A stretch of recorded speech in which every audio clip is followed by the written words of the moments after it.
Olá, sejam bem-vindos a mais uma videoaula de contabilidade. Eu sou o professor Jonathan, professor de contabilidade do IFPR de Campo Largo.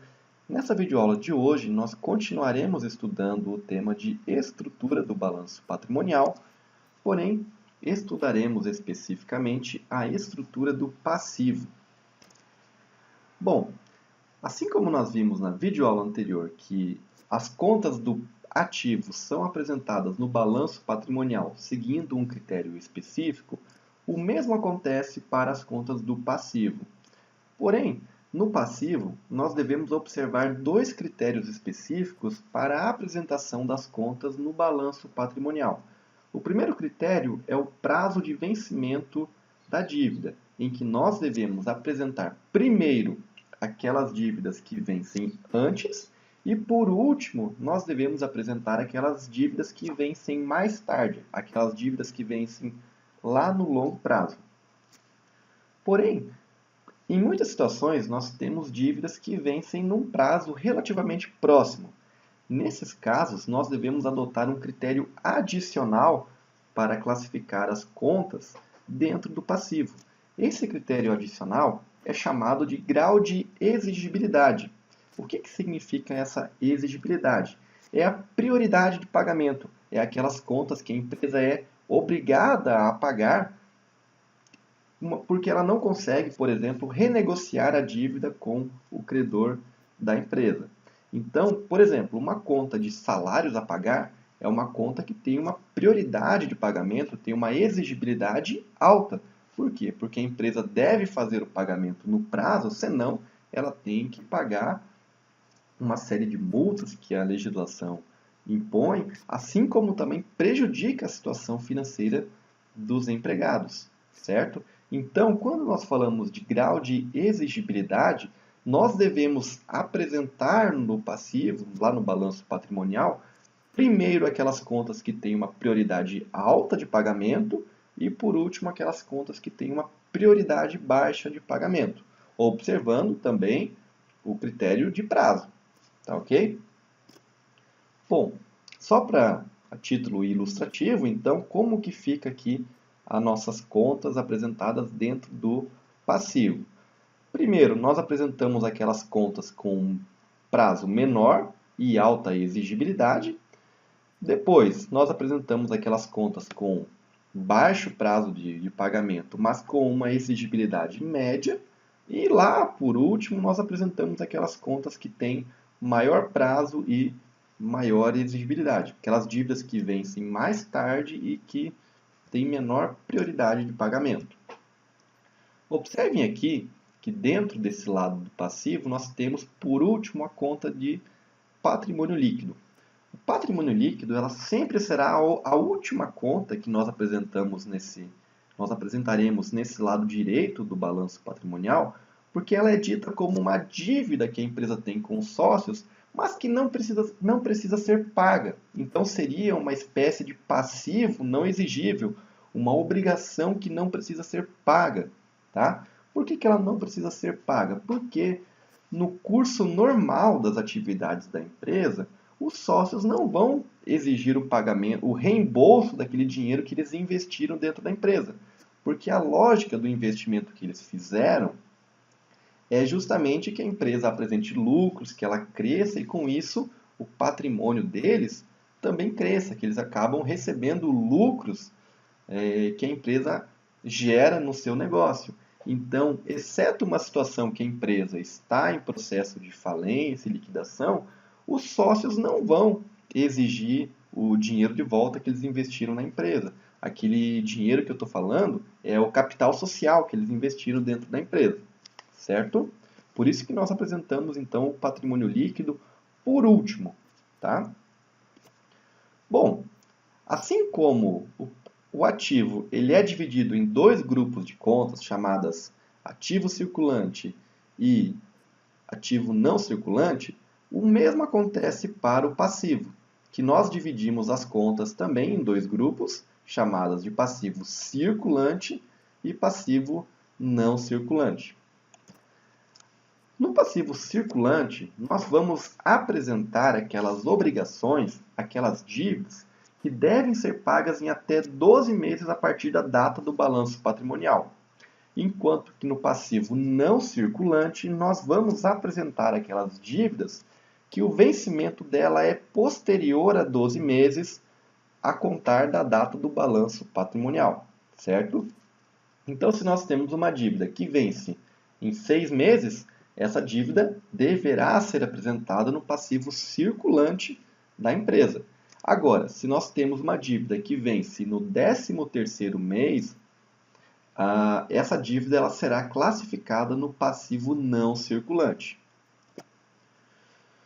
Bom, lá quando nós estudamos o ativo, nós vimos que existia um conjunto de contas padronizadas para o ativo. Isso não acontece para o passivo. O passivo, então, nós não temos um conjunto padrão de contas. O que nós temos que observar é apresentar no passivo circulante aquelas contas que vencem em até 12 meses, tá? E essas contas, elas são ditas como as representantes, aquelas contas que representam as dívidas de curto prazo da empresa. Porque quando a gente fala em contabilidade, no balanço patrimonial, nós entendemos que o curto prazo é aquilo que vence, aquilo que acontece em até um ano. Joia? Bom, e no passivo não circulante? No passivo não circulante, nós também não temos um conjunto padrão de contas como nós temos no ativo não circulante. Tá? O único critério que nós temos que observar aqui no passivo não circulante é apresentar nele todas as dívidas que vencem posteriormente a 12 meses da data do balanço patrimonial. Tá? E essas dívidas do passivo não circulante representam as dívidas de longo prazo que a empresa tem. Bom, embora não exista um conjunto padrão de contas do passivo circulante e do passivo não circulante, existem algumas contas que ocorrem em praticamente todas as empresas. Ou seja, são os principais subgrupos de contas que nós encontramos no passivo das empresas. Quando nós falamos do passivo circulante, os principais subgrupos de contas que nós temos são salários a pagar, que representa o salário que a empresa tem para pagar aos empregados, tributos a pagar, que representam os impostos, taxas e contribuições que a empresa tem para pagar com os governos. Tá? Exemplos de impostos, nós temos imposto de renda, temos o ICMS, temos o IPVA. Tá? Exemplos aqui de taxas, nós temos taxas de licenciamento, taxas de alvará. Tá? Contribuições, existem contribuições que a empresa paga sobre o lucro líquido, tá? Que é chamada de contribuição social sobre o lucro líquido, que é uma contribuição usada para financiar em parte a previdência social. Outro subgrupo de contas que nós temos com bastante frequência no passivo das empresas é contas a pagar, que representam contas de água, energia elétrica, gás, internet. Outro subgrupo de contas que nós temos é fornecedores a pagar, que representa todas as dívidas que a empresa tem para pagar com os seus fornecedores, decorrente de compras a prazo que a empresa faz. E temos também o subgrupo de empréstimos e financiamentos a pagar, sendo que aqui no passivo circulante nós vamos apresentar nesse subgrupo somente as parcelas dessas dívidas, somente a parcela desses empréstimos que vencem em até 12 meses. Tá? Porque lembre-se, lá no passivo circulante nós apresentamos todas as dívidas que devem ser pagas em até 12 meses, a partir da data do balanço patrimonial. Joia? E quais são os principais subgrupos de contas que nós temos no passivo não circulante? Nós temos empréstimos e financiamentos a pagar, sendo que aqui nós apresentamos aquelas parcelas que vencem depois de 12 meses.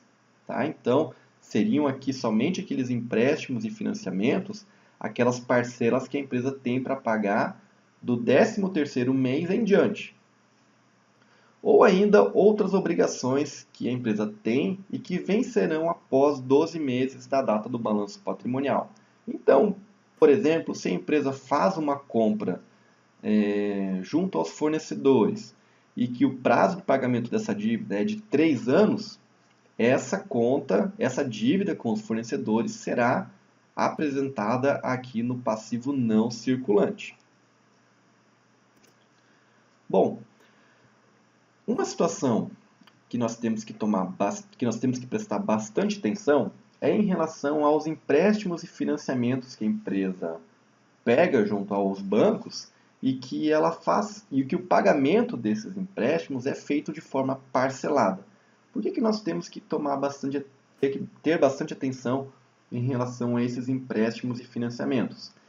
Porque na hora de classificar esses empréstimos no passivo circulante e não circulante, nós temos que apresentar no passivo circulante aquelas parcelas que deverão ser pagas em até 12 meses, e no passivo não circulante, nós devemos apresentar aquelas parcelas que deverão ser pagas a partir do 13º mês. Tá? Então, essas dívidas que a empresa tem de empréstimos e financiamentos, que são pagamentos parcelados, nós temos que observar, nós temos que dividir o valor dessa dívida em circulante, sendo que fará parte do circulante aquelas parcelas que vencem até 12 meses, e no não circulante nós vamos apresentar o valor daquelas parcelas que vencem após o 13º mês. Tá? Eu tenho aqui um exemplo para ilustrar isso para vocês. Vamos supor o caso de uma dívida que um financiamento, por exemplo, que a empresa fez no total de R$30.000 e que esse financiamento lhe será pago em 30 parcelas mensais de R$1.000. Como que nós apresentaríamos no passivo da empresa essa dívida com financiamento? Nós teríamos R$12.000 apresentados no passivo circulante, que correspondem às 12 primeiras parcelas, certo? Os 12 primeiros meses de pagamento, e o restante, as 18 parcelas restantes, nós devemos apresentar lá no passivo não circulante. Tá? Então, nós teríamos R$12.000 apresentados no passivo circulante e R$18.000 apresentados no passivo não circulante. Bom, aqui eu apresento para vocês um exemplo de estrutura do balanço patrimonial, apresentando as contas do passivo, certo? Então, nós temos que o passivo ele é dividido em dois grandes grupos, passivo circulante e passivo não circulante, e dentro do passivo circulante e do passivo não circulante, nós temos ainda alguns subgrupos de contas. No passivo circulante, nós temos aqui o subgrupo de salários a pagar, Então, nós temos como exemplo aqui o salário a pagar do Jonathan, temos também a conta aqui do salário a pagar à empregada Júlia, tá? Outro subgrupo de contas aqui é os tributos a pagar, que nós temos aqui a conta de imposto de renda a pagar da empresa, conta também de ICMS a pagar que a empresa tem, que são dois tipos de impostos, tá? Outro subgrupo de contas, contas a pagar, que nós temos a conta de energia elétrica, internet, serviço de água e saneamento, gás, tá? Outro subgrupo de contas que nós temos aqui, empréstimos e financiamentos a pagar, que nós temos as contas de empréstimos de curto prazo, financiamento a pagar também, só que aqui as parcelas só de curto prazo, ou seja, aquelas parcelas que vencem dentro de 12 meses, tá? Outro subgrupo de contas que não está aqui, mas que geralmente nós observamos no balanço patrimonial das empresas, é o subgrupo de fornecedores a pagar, tá? Observem aqui que esses subgrupos de contas do passivo circulante, eles estão apresentados em ordem decrescente de exigibilidade. Tá? Por quê? Porque o salário é a prioridade de pagamento sempre. Depois, a segunda prioridade é os tributos, porque se a empresa não pagar os tributos, ela terá que pagar algumas multas. E também ela não consegue, a princípio, renegociar um tributo que tem um prazo de pagamento já definido, tá? Enquanto que depois vem as contas a pagar e empréstimos e financiamentos a pagar, que são menos exigíveis, têm menor prioridade do que salários e tributos, tá ok? E aqui no passivo não circulante, nós temos o subgrupo de contas financiamentos a pagar, que aqui nós apresentamos somente as parcelas que vencem a partir do 13º mês, tá? Aquelas parcelas ditas como de longo prazo, ou ainda outras dívidas de longo prazo que a empresa tenha, que pode ser, por exemplo, uma compra que ela fez junto a fornecedores, que ela só vai pagar daqui a 2, 3, 4 anos, tá joia? E aqui, no último grupo de contas que nós temos no passivo, nós vamos ter o patrimônio líquido, que nós vamos encontrar as contas de capital social, que nós já estudamos nas aulas anteriores, né, que representa o dinheiro investido pelos sócios para fundar a empresa, para constituir o capital inicial da empresa. Podemos observar também a conta de prejuízos acumulados, quando a empresa acumulou prejuízos em anos anteriores, tá? Isso fica registrado aqui nessa conta de prejuízos acumulados. E temos também a conta de apuração do resultado do exercício, que é onde a gente apresenta o lucro ou prejuízo do período atual da empresa. Tá joia? Bom, essa seria a nossa aula sobre a estrutura do passivo. Bons estudos para vocês e até o próximo vídeo.